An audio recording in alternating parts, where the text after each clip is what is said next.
Hey guys, तो good morning. कैसे हैं आप लोग? चलिए आज हम मैथमेटिक्स चैप्टर नंबर 3 करते हैं, क्लास 10। तो क्लास 10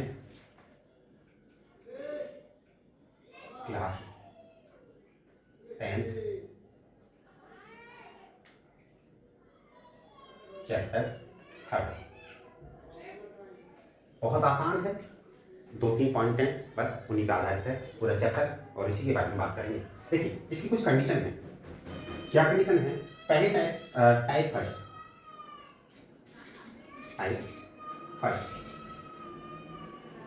3 टाइप के सवाल हैं पूरे चैप्टर में। तो टाइप फर्स्ट की बात करते हैं। आइए, A1/A2 कभी भी बराबर नहीं होना चाहिए B1/B2 के। ऐसी कंडीशन में अद्वितीय हल होंगे। अद्वितीय हल होंगे। समीकरण के अद्वितीय हल होंगे। चलिए ये बात मान पड़ी। अच्छा, युग्म कैसे होंगे? युग्म होंगे संगत। युग्म संगत होंगे, संगत। साथ ही साथ आप ये भी याद रखेंगे कि रेखाएं कैसी होंगी? प्रतिच्छेदी रेखाएं होंगी। रेखाएं प्रतिच्छेदी होंगी।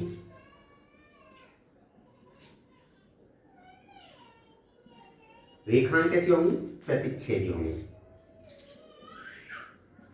और रेखाएं प्रतिच्छेदी कैसी होती हैं? जो एक दूसरे को किसी एक पॉइंट पे काट रही होंगी, ये प्रतिच्छेदी रेखाएं कहते हैं। कोई भी रेखा एक दूसरे को कट करती है, मान लीजिए वो प्रतिच्छेदी रेखा है। अद्वितीय हल को हम केवल एक हल होगा। इसको ये भी लिख सकते हैं, अतः समीकरण का केवल एक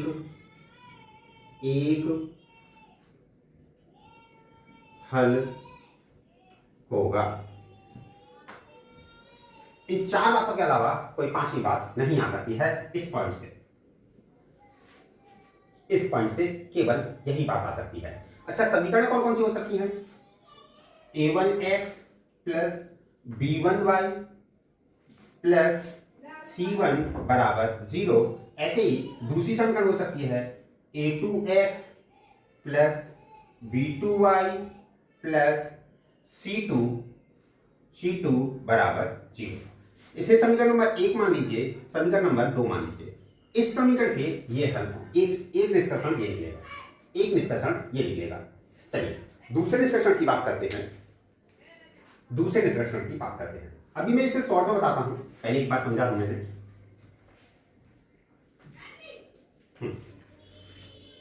अब ये फर्स्ट टाइप ही चल रहा है। दूसरी कंडीशन क्या हो सकती है? A1/A2 बराबर होगा B1/B2 के, लेकिन ये कभी भी बराबर नहीं होगा C1/C2 के।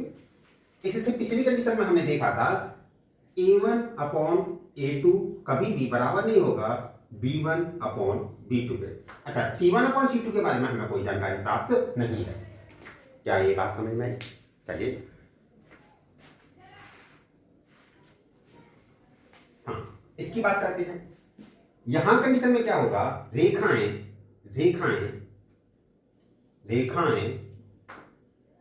समांतर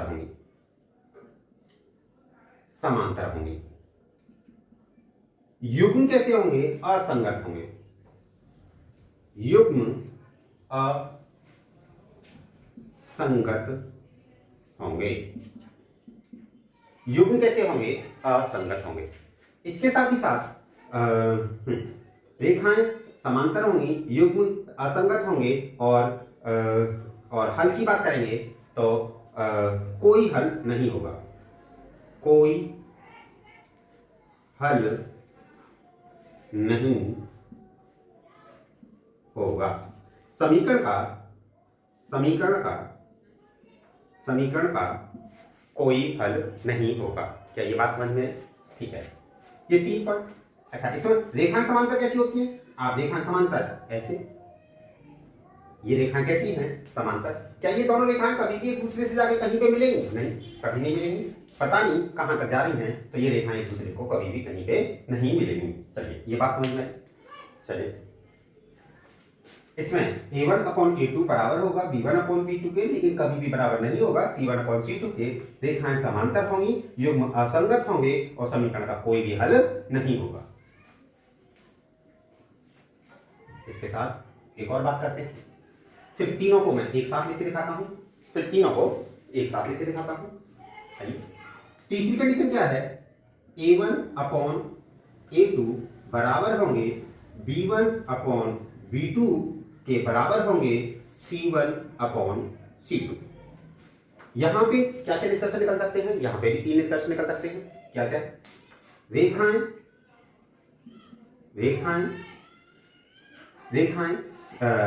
संपाती होंगी,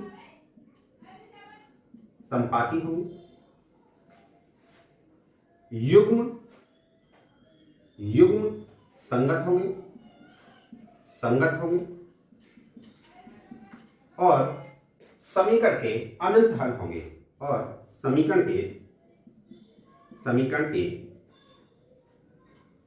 अनंत हल होंगे। ये 3 बातें हो सकती हैं। a1/a2 बराबर होगा b1/b2 के, बराबर होगा c1/c2 के, तो रेखाएं संपाती होंगी, युग्म संगत होंगे और समीकरण के अनंत हल होंगे। इसके बारे में अब जरा तीनों को एक साथ देखते हैं। क्या क्या देखते हैं, आइए। मैंने बताया पहली कंडीशन मैं बता रहा हूं यहां पे, a1/a2 कभी भी बराबर नहीं होगा b1/b2 के।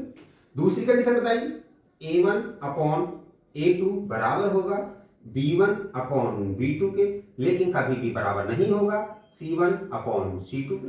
तीसरी कंडीशन बताइए, a1/a2 बराबर होगा b1/b2 के, बराबर होगा c1/c2। 3 कंडीशन है। रेखाओं की बात करते हैं, तीनों में रेखाओं की बात करते हैं। रेखाएं प्रतिच्छेदी होंगी, प्रतिच्छेदी रेखाएं होंगी,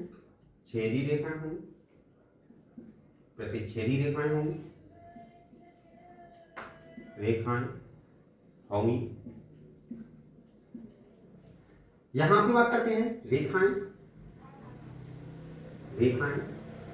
संपाती होंगी, समांतर होंगी,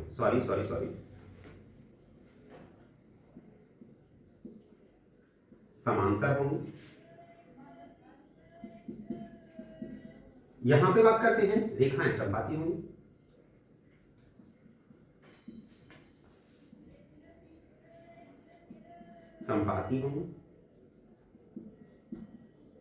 बात करते हैं युग्म संगत होंगे,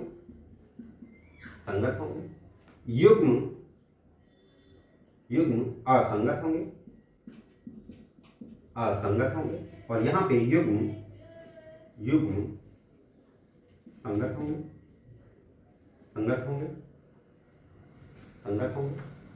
बात करते हैं हल की बात करते हैं, अद्वितीय हल होंगे, समीकरण के अद्वितीय हल होंगे,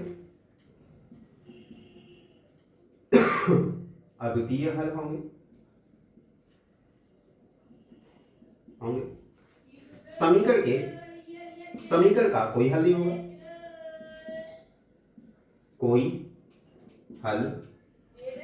नहीं होगा, यहां पे बात करते हैं समीकरण के अनंत हल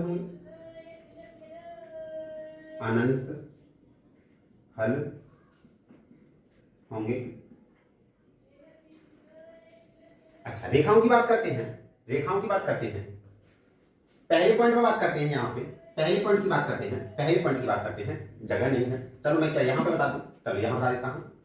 पहले पॉइंट में रेखाएं प्रतिच्छेदी रेखाएं होंगी, तो प्रतिच्छेदी रेखाएं ऐसी होंगी, एक दूसरे को प्रतिच्छेद कर रही होंगी, कहीं पे भी प्रतिच्छेद कर रही होंगी, देखो ऐसे प्रतिच्छेद कर रही होंगी, कहीं पे भी एक पॉइंट पे, किसी एक पॉइंट पे प्रतिच्छेद कर रही होंगी, यहाँ पे प्रतिच्छेद कर रही है, यहाँ पे कर रही है, यहाँ पे कर रही है, यहाँ पे कर रही होंगी, रेखाएं प्रतिच्छेद कर रही होंगी, यहाँ पे प्रतिच्छेदी रेखाएं आप समझ गए होंगे।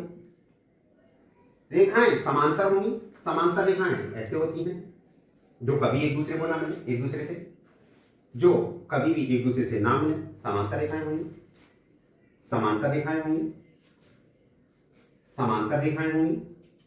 क्या ये बात समझ में आई?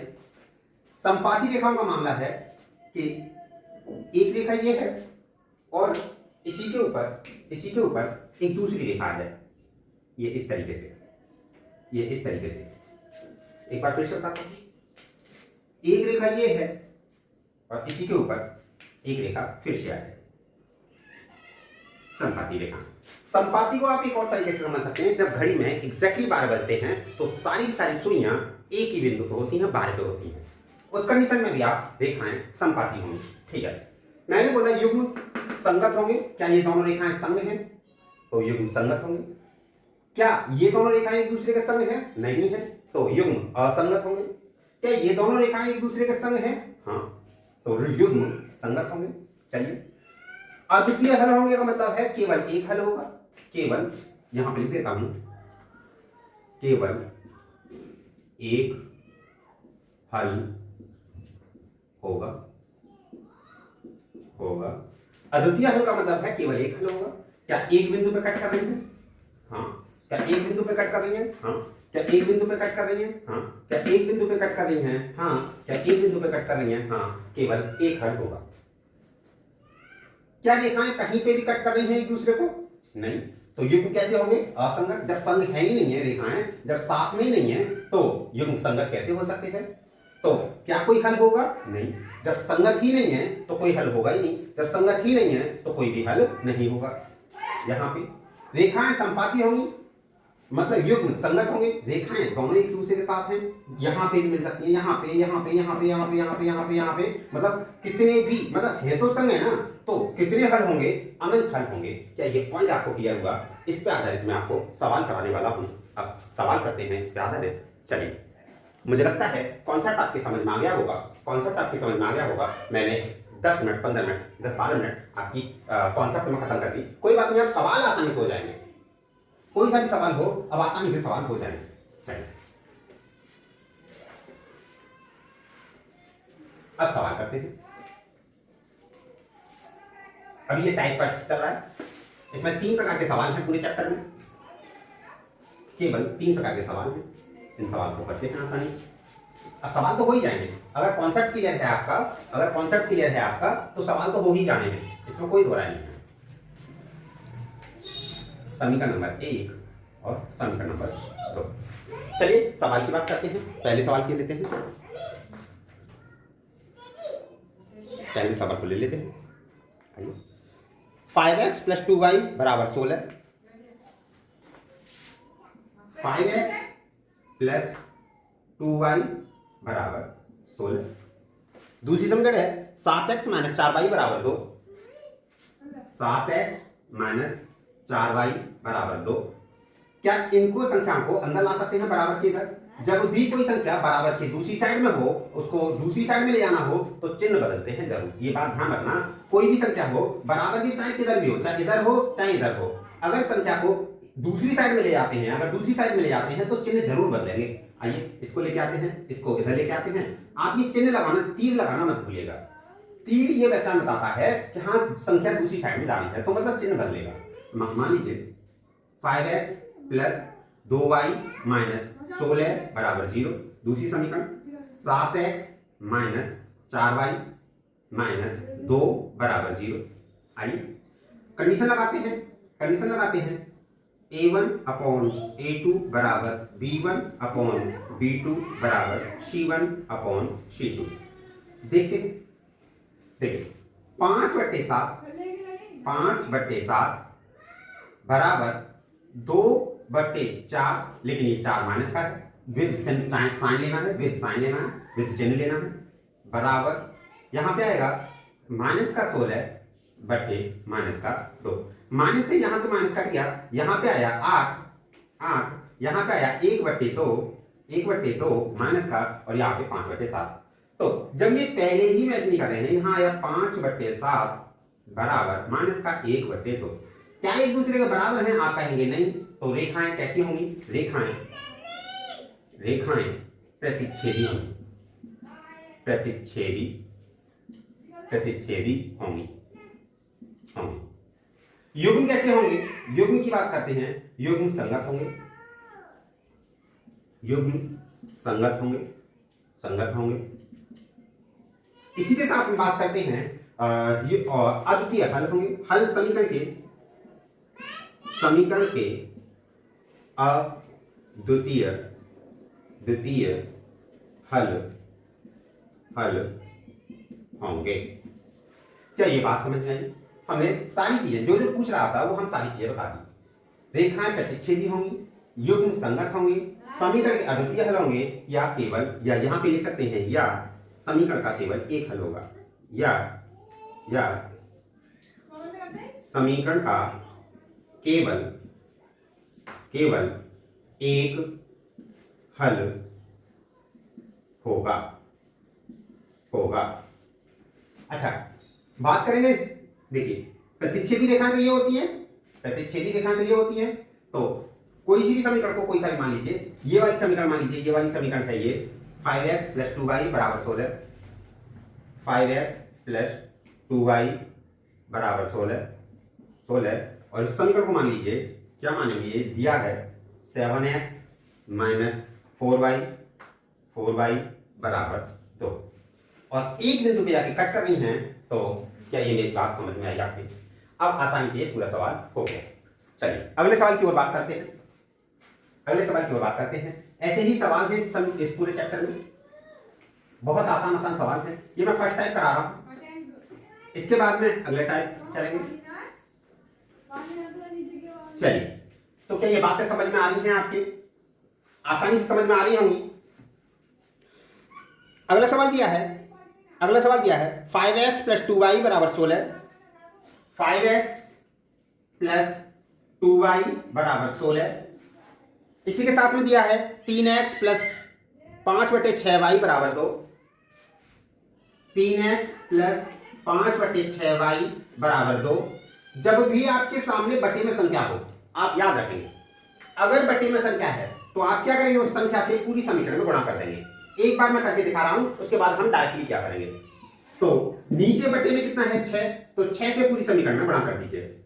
समीकरण 1 और समीकरण 2, समीकरण 2 में 6 से गुणा करने पर, समीकरण 2 में 6 से गुणा करने पर, समीकरण 2 में 6 से गुणा करने पर, जब समीकरण 2 में 6 से गुणा करेंगे तो यहां पे 3 दूनी 6 तिया 18x प्लस यहां पे करेंगे 5/6 गुणा 6 से 6 कट जाएगा। अब आप हमेशा याद रखेंगे जो संख्या बटे में है अगर उस संख्या से गुणा कर रहे हैं तो उससे अपने आप कट जाएगा, क्योंकि उसी से गुणा कर रहे हैं तो उसके बटे में तो आएगा ही नहीं। तो यहां पे डायरेक्टली लिखेंगे, यहां पे डायरेक्ट लिख सकते हैं, मैंने काट के दिखा दिया। 5y = 6 दूनी 12। अब समीकरण बन गई हमारे पास, दो समीकरण बनेंगे, समीकरण 1 और समीकरण 2। ये समीकरण नंबर इसे 3 ले लीजिए। समीकरण 1 तथा 3 से, समीकरण 1 तथा 3 से तो लगा लीजिए वही a1/a2 = b1/b2 = c1/c2। आप देखेंगे यहां पे आया है, क्या आया है, 5/16 बराबर 2/5। जब ये आपस में ही बराबर नहीं है, यहीं पे ये बराबर नहीं है, तो वही सेम कंडीशन जो अभी की थी, रेखाएं प्रतिच्छेदी होंगी।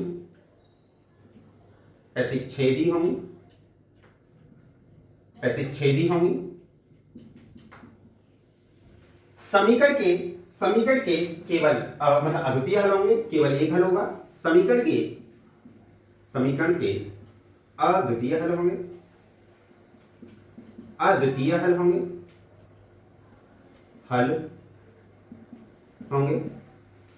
और युग्म संगत होंगे।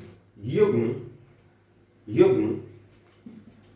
संगत होंगे।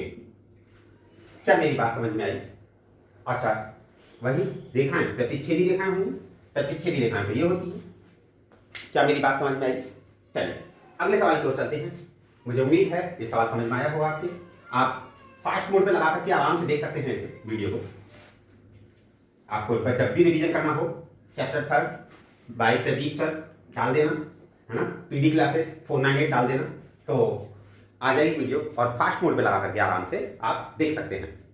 चलिए अगले सवाल की ओर बात करते हैं। एक सवाल और है, 5x + 2y = 16। 5x + 2y = 16। इसी के साथ अगला दिया है 15/2x + 3y = 24।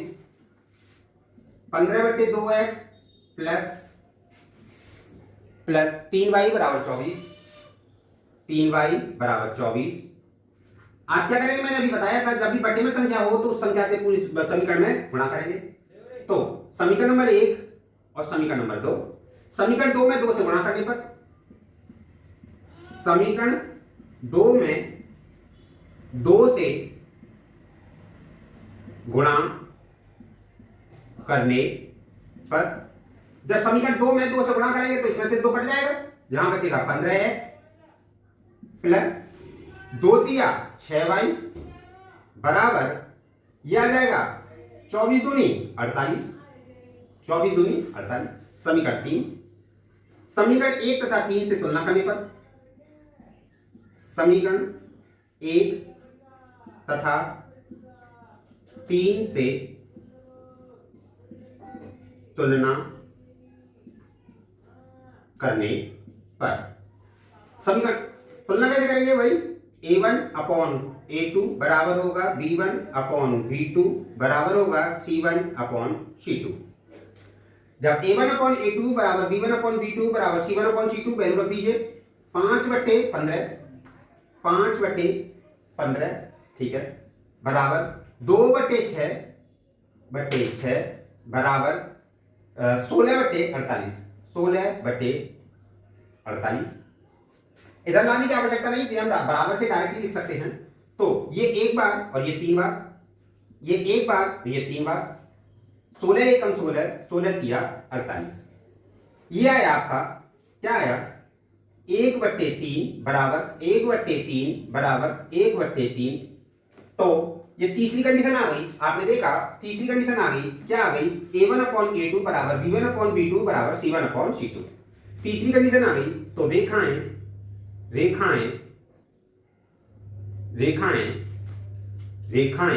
प्रतिच्छेदी, सॉरी, संपाती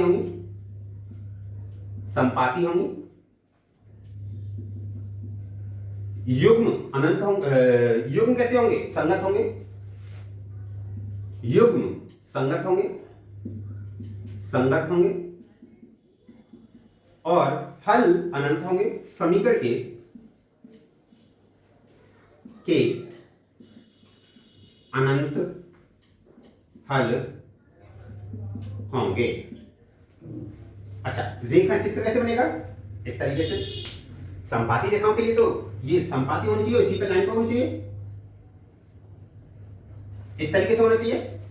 क्या ये बात समझ में आई आपके? क्या ये बात समझ में आई? रेखाएं संपाती होंगी, युग्म संगत होंगे, समीकरण के अनंत हल होंगे। आप कर सकते हैं आसानी से। चलिए और बात करते हैं, अगले सवाल की ओर चलते हैं। मुझे यह विश्वास है कि हाँ आपको समझ में आ रहा होगा। आप एक बार समझ में ना आए, एक बार फिर से फास्ट मोड पे लगा करके देखिएगा, तो आसानी से मैंने सारे कॉन्सेप्ट क्लियर करने की कोशिश की है और सवाल आसानी से समझ में आएंगे आपके। चलिए, एक सवाल दिया है x - λy बराबर 2। x - λy बराबर 2। एक और समीकरण दी है 3x + 2y बराबर -5। 3x + 2y बराबर -5। 2y बराबर -5। समीकरण नंबर 1 समीकरण नंबर 2 लैम्डा का मान ज्ञात करवा रहा है, लैम्डा का मान ज्ञात कीजिए। दोनों समीकरण से लैम्डा का मान ज्ञात कीजिए, आसानी से ज्ञात कर देंगे। चलिए वही a1 अपॉन समीकरण 1 तथा 2 की तुलना करने पर यहां लिख देंगे समीकरण 1 तथा 2 की तुलना करने पर, जब 1 और 2 की तुलना करेंगे, तुलना किससे करेंगे? वही a1 अपॉन a2 बराबर b1 अपॉन b2 बराबर c1 अपॉन c2। अच्छा, तुलना तो इनसे कर रहे हैं ना, दोनों समीकरणों से तुलना कर रहे हैं ना। तो रखिए यहाँ पे जब किसी संख्या के आगे कुछ नहीं होता है तो आप ये मान के चलिए एक हमेशा होता ही होता है। अगर किसी संख्या के आगे कुछ भी नहीं है तो ये मान के चलिएगा कि एक है ही है, गारंटी है कि हाँ एक होता ही होता है। मैंने लिखा x, तो एक अपने आप माना जाएगा कि हाँ एक x है ये। चलिए रखते हैं वैल्यू, तो 1/3 बराबर माइनस का लैम्डा बटे माइनस का 2। एक बार चेक कर लेता हूं, माइनस ही है क्या? हाँ माइनस है। अच्छा, दूसरी समीकरण में यहां प्लस है, ये प्लस का है। माइनस का लैम्डा बटे 2 बराबर 2/5। चाहे तो इन दोनों से निकाल लीजिए, चाहे इन दोनों से निकाल लीजिए, मान बराबर आएगा लैम्डा का। चलिए पहली कंडीशन से निकाल लेते हैं। रेखाएं प्रतिच्छेदी हैं, अगर रेखाएं प्रतिच्छेदी हैं तो इसकी आवश्यकता नहीं है। अगर रेखाएं संपाती हैं तो तीनों की आवश्यकता है, लैम्डा का मान तो बराबर ही आना है। आइए यहां बात कर लेते हैं। तो 1/3 बराबर माइनस का लैम्डा अपॉन 2, क्रॉस मल्टीप्लाई कर दीजिए, इसका गुणा इधर कर दीजिए, इधर कर दीजिए और इसका गुणा इधर कर दीजिए, तो यह आ जाएगा 2 एकम 2 बराबर माइनस का 3 लैम्डा। लैम्डा बराबर निकलेगा यहां से, ये गुणांकी संख्या है, बटे में जाएगी। जब भी गुणांकी संख्या हो तो हमेशा बटे में जाती है, और बटे की संख्या है तो वो दूसरी साइड में गुणा में जाती है। लैम्डा बराबर आ जाएगा माइनस का 2/3, ये लैम्डा का मान आ गया। अब आप दूसरी कंडीशन से देख लीजिए, अब आप दूसरी कंडीशन से देख लीजिए।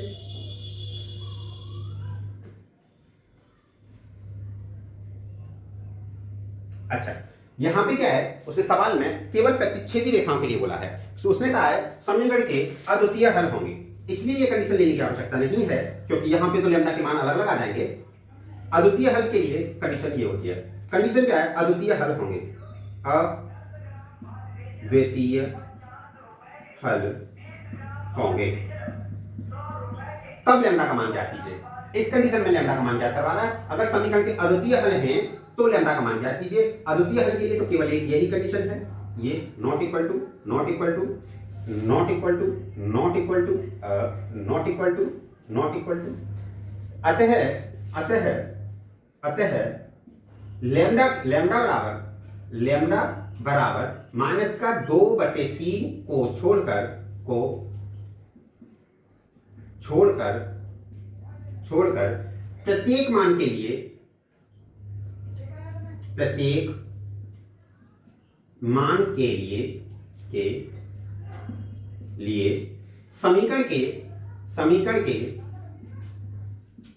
समीकरण के अद्वितीय हल होंगे, अद्वितीय हल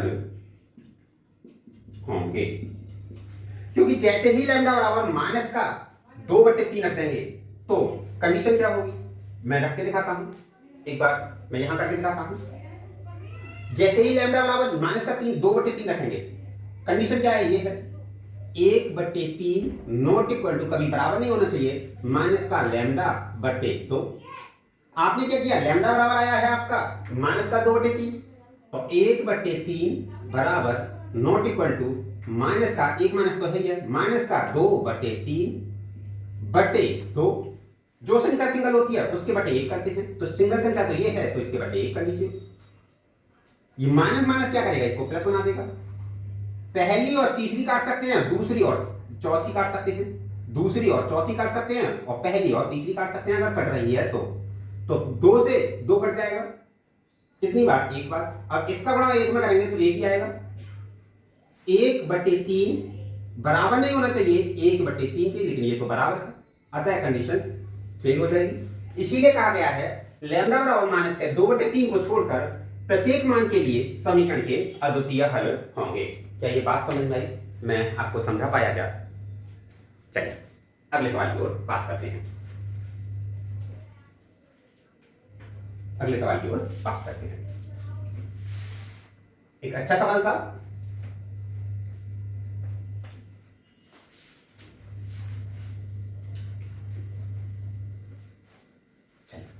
समीकरण लिखते हैं वही जिनसे तुलना करनी है। a1x plus b1y plus c1 बराबर 0 और a2x plus b2y plus c2 बराबर 0। समीकरण नंबर 1 और समीकरण नंबर 2, इनसे ही तुलना करनी है। एक मिनट रुक जाइए, मैं पानी पी लूं।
हाँ गाइस, तो क्या ये सवाल समझ में आया आपके? ऐसा ही एक सवाल और दिया गया है। 4x प्लस 3y बराबर 10, 4x प्लस 3y बराबर 10, kx माइनस 8y माइनस 7 बराबर 0, kx माइनस 8y माइनस 7 बराबर 0। आप एक काम कीजिए, समीकरण नंबर 1 है, समीकरण नंबर 2 है।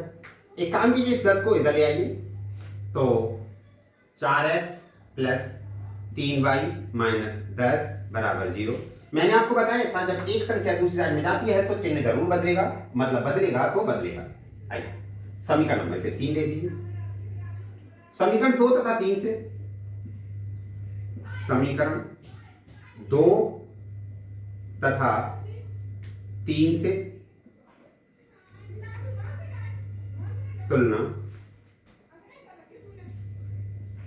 करने पर एक काम कीजिए, 1 और 2 तो हमने इसको दिया है, तो इसको दे दीजिए 3, इसको दे दीजिए 4 और इसको दे दीजिए 5। इसको 3, इसको 4 और इसको 5। जब तो यहां पर लिख देंगे 4 तथा 5 से तुलना करने पर, यहां पे लिख देंगे 4 तथा 5 से तुलना करने पर, क्योंकि 4 और 5 की तुलना कर रहे हैं। तो देखिए हाँ, एक काम करते हैं, इसको पहले रखेंगे और इसको बाद में रखेंगे। चलिए, उससे कोई फर्क पड़ेगा नहीं। वैसे के का मान निकालना है हमें, और उसने कहा है सवाल में क्या कहा है? सवाल में कहा है समीकरण के अद्वितीय हल होंगे। समीकरण के अद्वितीय हल होंगे। समीकरण के अद्वितीय हल होंगे की शर्त क्या है? समीकरण के अद्वितीय हल होने की शर्त है a1 अपॉन a2 कभी भी बराबर नहीं होना चाहिए b1 अपॉन b2 के। a1 अपॉन a2 कभी भी बराबर नहीं होना चाहिए b1 अपॉन b2 के।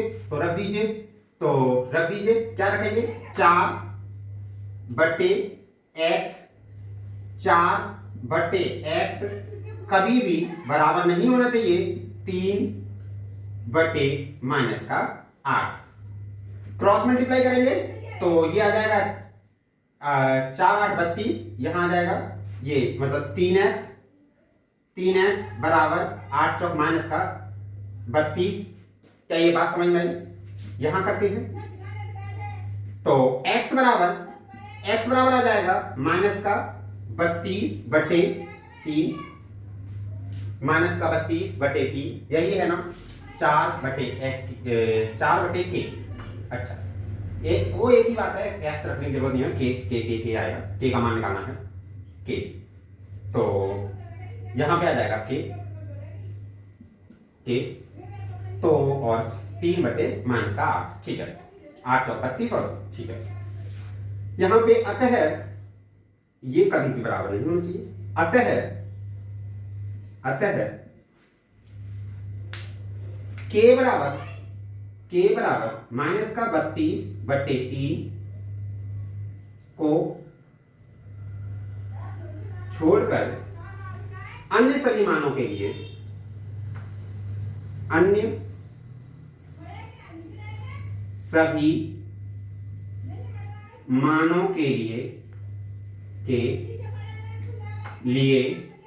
समीकरण के अनंत। चलिए तो अगले सवाल की ओर चलते हैं। अगला सवाल दिया है a का मान निकालिए जिसके लिए निकाय 2x + ay बराबर 1, 3x - 5y बराबर 7, 3x - 5y बराबर 7। इसके निकाय के हल निकालने हैं। कंडीशन तीनों हैं। कौन कौन सी कंडीशन है? ये तीनों कंडीशन निकालनी है। a1/a2 कभी भी बराबर नहीं होना चाहिए b1/b2 के। दूसरी कंडीशन a1/a2 बराबर होना चाहिए b1/b2, कभी भी बराबर नहीं होना चाहिए c1/c2। तीसरी कंडीशन a1/a2 बराबर b1/b2 बराबर c1/c2। ये तीनों कंडीशन निकालनी है, मतलब निकाय के अद्वितीय हल होंगे, निकाय का कोई हल नहीं होगा और निकाय के अनंत हल होंगे। तीनों कंडीशन निकलवानी है तो निकाल देते हैं। कंडीशन 1 है ना, प्रथम केस, इसमें फर्स्ट केस, सेकंड केस और थर्ड केस। चलिए तो फर्स्ट केस ले लेते हैं। फर्स्ट केस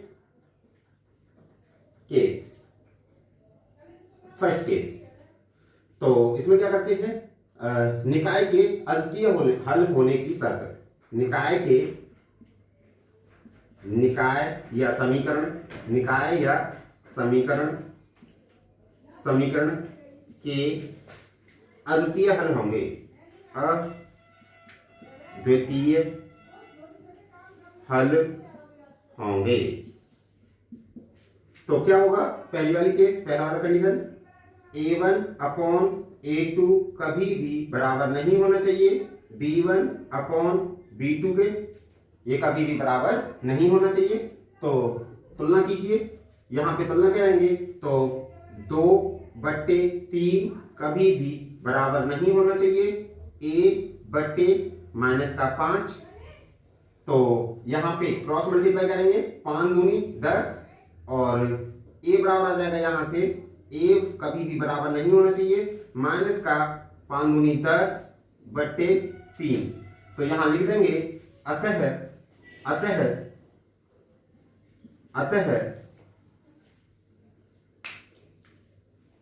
a का मान निकालना है तीनों कंडीशन में। अतः a बराबर माइनस का 10/3 को छोड़कर प्रत्येक मान के लिए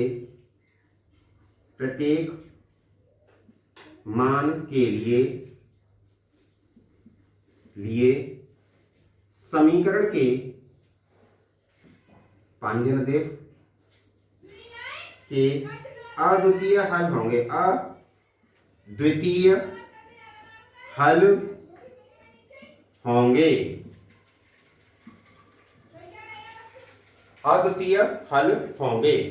चलिए पहला केस समझ में आया होगा। दूसरे केस की बात कर लेते हैं यहीं पे, दूसरे केस की बात कर लेते हैं। दूसरा केस कह रहा है समीकरण का कोई हल नहीं होगा, समीकरण का कोई हल नहीं होगा, होगा। अच्छा थोड़ा नीचे लिखते हैं, थोड़ा नीचे लिखते हैं। देना पानी, गिलास नहीं नहीं गिलास ये है।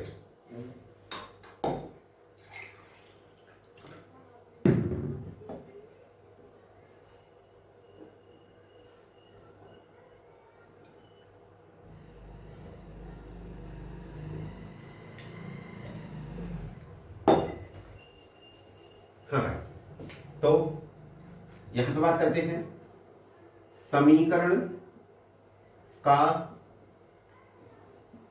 कोई हल नहीं होगा। इसकी शर्त क्या है? सेकंड वाली केस है, सेकंड वाली केस। तो a1 अपॉन a2 कभी हमेशा बराबर होना चाहिए b1 अपॉन b2 के, और कभी भी बराबर नहीं होना चाहिए c1 अपॉन c2 के। ठीक है, अब ठीक है तो यहां पे रख देंगे वैल्यू, तुलना कर लेंगे। 2/3 बराबर होना चाहिए a/-5, और कभी भी बराबर नहीं होना चाहिए 1/7 के। तो यहां पे हम देख सकते हैं, यहां पे a बराबर आ जाएगा, a बराबर आ जाएगा, a बराबर, इनसे तुलना कर लेंगे। देखो दो केस हैं अलग अलग हैं, दो केस हैं अलग अलग हैं, ये एक तो ये है और एक ये है। तो यहां से 2/3 बराबर a/-5, तो a बराबर आ गया -10/3। दूसरा केस इसमें तुलना करेंगे, यहां पे इधर कर ले रहे हैं a/-5 कभी भी बराबर नहीं होना चाहिए 1/7 के, तो a बराबर कभी भी बराबर नहीं होना चाहिए -5/7। इस माइनस को यहां बीच में लगा देते हैं, कहीं पर लगा लो, संख्या तो माइनस की ही रहेगी।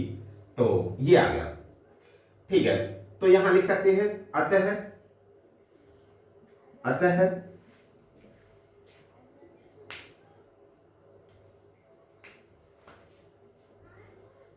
अतः a बराबर -10/3 पर समीकरण के कोई हल नहीं होगा, कोई हल नहीं होगा, तथा a बराबर -5/7 को छोड़कर प्रत्येक मान के लिए, प्रत्येक मान के लिए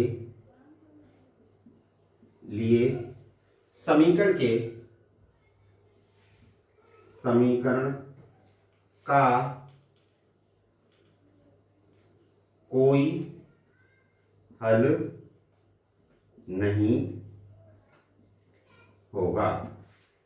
एक केस और रह गया है गाइस, एक केस और रह गया है। चलिए थर्ड केस नीचे आ जाएगा क्या? चलिए इसको मिटा देते हैं, इसको मिटा देते हैं।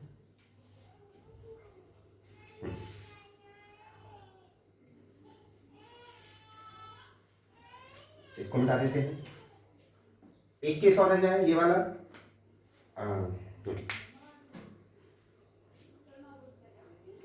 अनंत हल होने की शर्त क्या है? बात करते हैं समीकरण के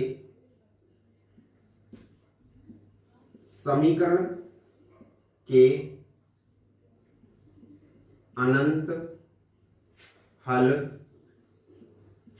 होंगे। समीकरण के अनंत हल होने की शर्त क्या है? ये रही, A1 अपॉन A2 बराबर होगा B1 अपॉन B2 बराबर होगा C1 अपॉन C2 के। तो रख दीजिए वैल्यू, तुलना कर लीजिए। 2/3 बराबर A/-5 बराबर 1/7। यहां से आप देखेंगे तो दो केस है भाई। 2/3 बराबर A/-5। यहां से आ जाएगा A बराबर आ जाएगा 5 दूनी 10/3 माइनस का, और एक केस और है, ये दोनों केस ले लेंगे इन दोनों को।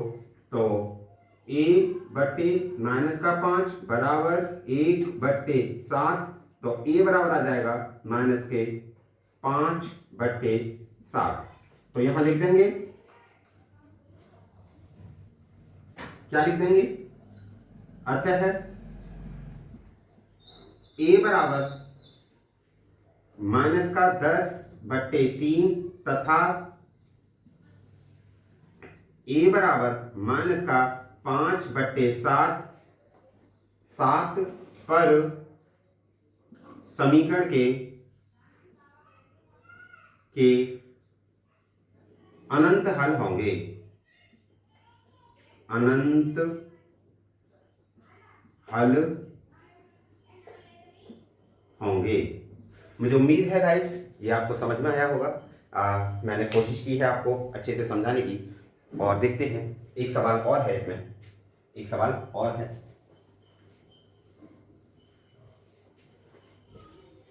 आप इसे फास्ट मोड पे लगा करके जल्दी से अपना रिवीजन कर सकते हैं।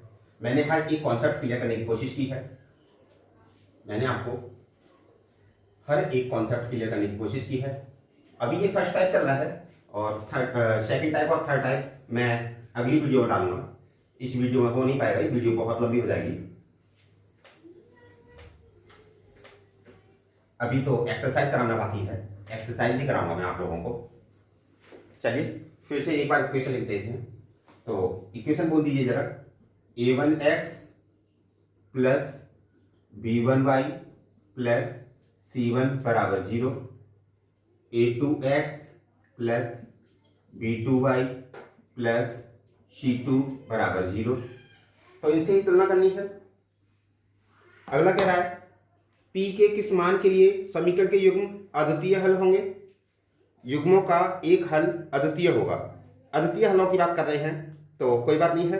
4x plus PY plus 8, 4x plus PY plus 8 बराबर 0।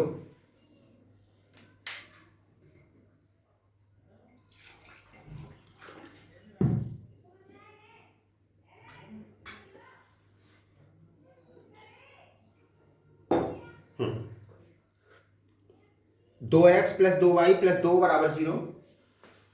2x प्लस 2y प्लस 2 बराबर 0। समीकरण नंबर 1, समीकरण नंबर 2, समीकरण नंबर 3, समीकरण नंबर 4।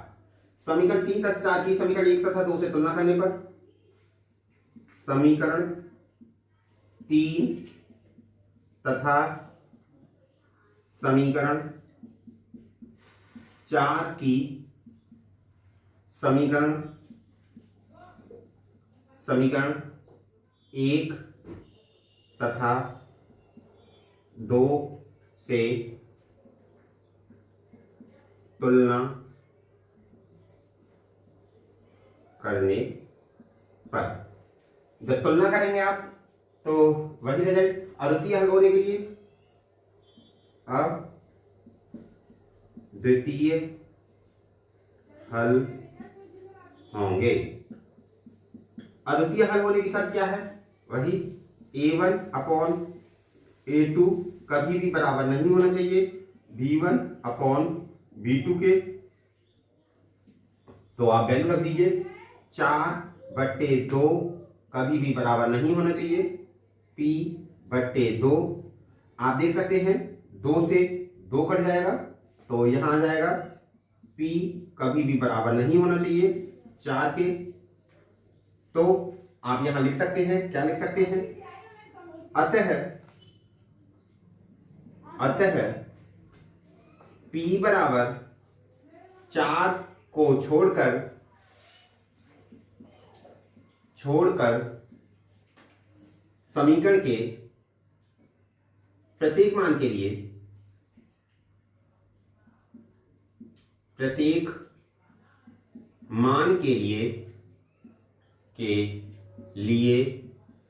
समीकरण के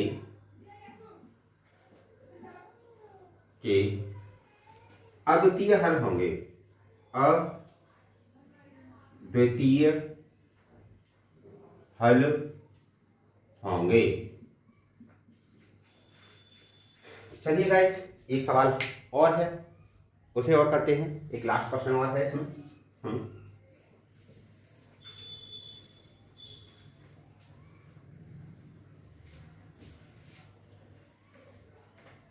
एक लास्ट क्वेश्चन और है।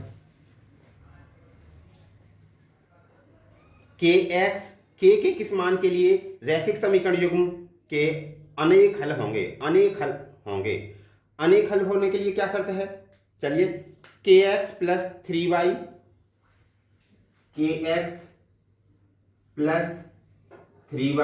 माइनस के माइनस 3 बराबर 0। 12x प्लस के वाई माइनस के बराबर 0।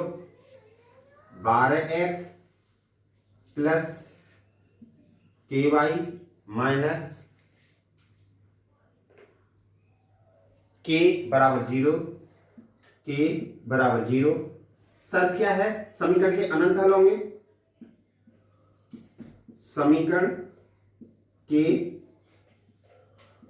अनंत हल होंगे। समीकरण के अनंत हल होने के लिए वही a1/a2 बराबर होना चाहिए, b1/b2 बराबर होना चाहिए, c1/c2 के। जब बराबर होना चाहिए तो वैल्यू रख दीजिए k/12 बराबर 3/k बराबर माइनस का k अपॉन वो माइनस 3 अपॉन माइनस का k। माइनस से माइनस खत्म। अब यहां से निकालिए, यहां से तो जब अनेक अनंत हल होंगे तो k का मान कहीं से भी निकाल लीजिए, बराबर आएगा हर तरफ से। तो यहां से निकालते हैं, k/12 बराबर 3/k। k का k में मल्टीप्लाई करेंगे, ये आ जाएगा k² बराबर 12 तिया 36। और यहां पे k बराबर निकालेंगे प्लस माइनस 6। अगर यहां से निकालना चाहें तो इधर से निकालते हैं। 3/k बराबर k माइनस 3 अपॉन k। से k कट गया और यहां पे आया 3 बराबर k माइनस 3 और ये 3 को इधर ले आइए तो k बराबर आ जाएगा 6। अतः k बराबर 6 के लिए समीकरण के अनंत हल होंगे।